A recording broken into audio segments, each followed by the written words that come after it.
The National Gallery of Art in Washington, D.C., built in 1937, is the third largest art museum in the country, after New York City's Metropolitan Museum and Houston's Museum of Fine Art.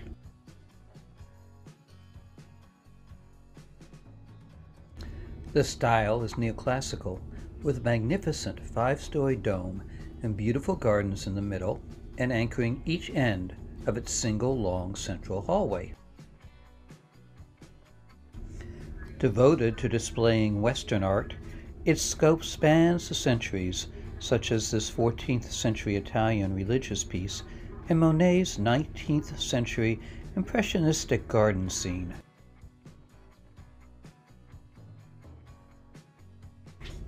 The National Gallery of Art has the only Leonardo da Vinci painting in the Western Hemisphere. Here it is.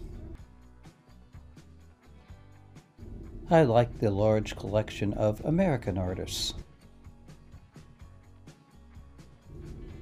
I'm a fan of realism, with their spectacular landscapes and detailed still lifes.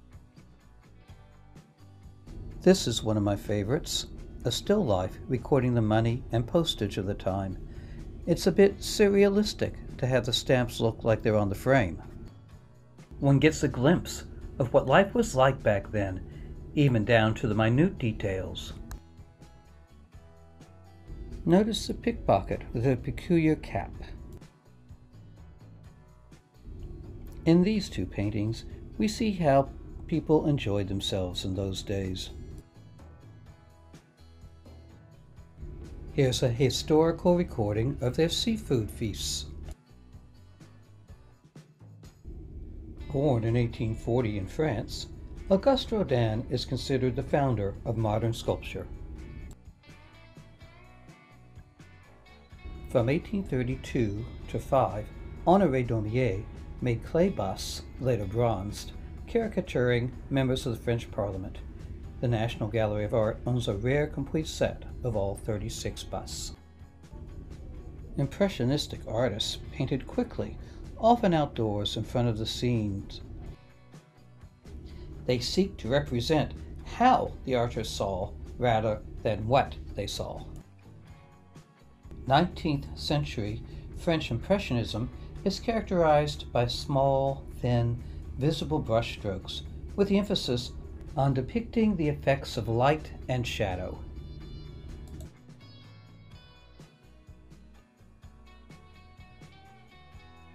French painters of this era loved their dogs. They'd often include dogs in the corners of the paintings, or even devote the whole painting to canines.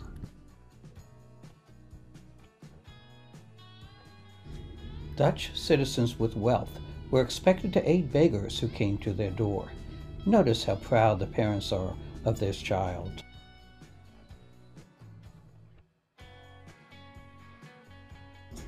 The Anglo-Dutch wars, depicted in multiple paintings, were fought in the 17th and 18th centuries.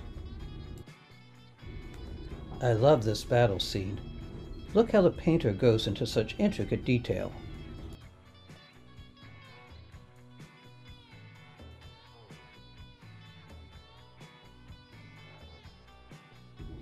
In the 1600s, Europe was in the midst of a little ice age, cool summers and harsh winters.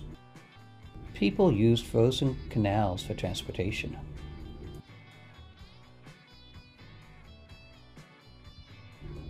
In the 13th century Italian churches, paintings began replacing frescoes and mosaic decorations.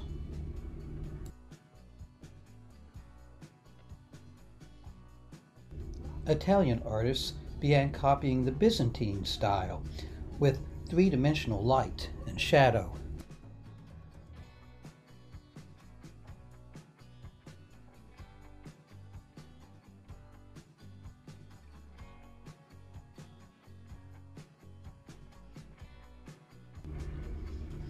This 14th century church panel depicts the crucifixion and resurrection story in glorious colors.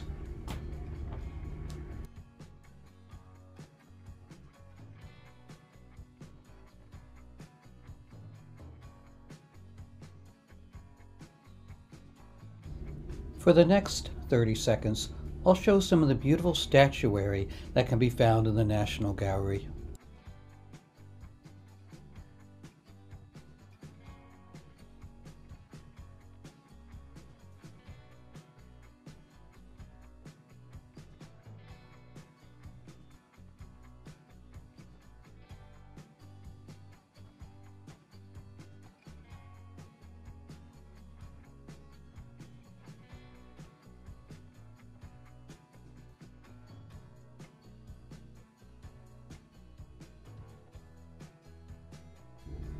I've wandered back into the Dutch paintings again.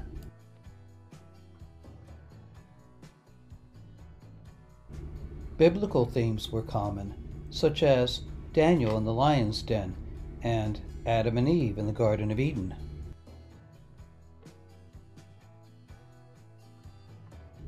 I just have to wonder, what are these women seeing?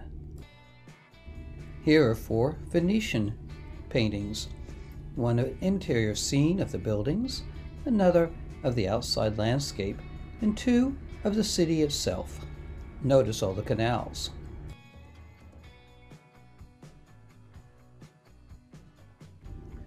The National Gallery of Art even has a large hallway dedicated to early American furnishing.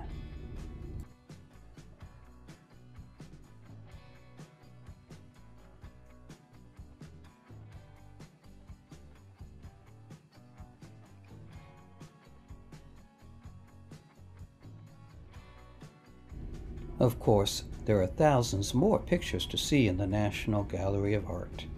If you get a chance, go by DC and see our nation's great museum with all the artwork from the Western Hemisphere.